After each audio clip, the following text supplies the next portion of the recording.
Kapila na ka nag-ingon sa imong kaugalingon nga kapoy na ug dili na nimo kaya, pero hangtod karong panahona nagpadayon lang gihapon ka.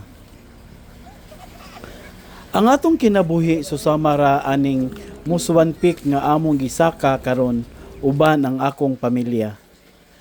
Feeling nako lisod makaabot sa tumoy kay gikapoy nako ug murag di na nako makaya. Pero kay uban man nako ang akong pamilya, bisan unsa kalisod makaya ra gyud di ay. Mataglikang sa haoy namo nga mga tiil, nagpadayon ming tanan, kay sayod mi nga ang kalampusan dili instant. Kinahanglan og kusog, pagtuo og lig-on nga kasing-kasing. Hinay-hinay lang, basta kanunay.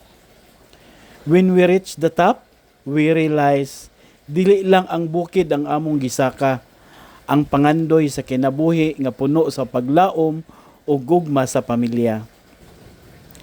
So kung gikapoy na kakaron, tan-awa lang ang taas, kay naa didto ang imong pangandoy o panalangin.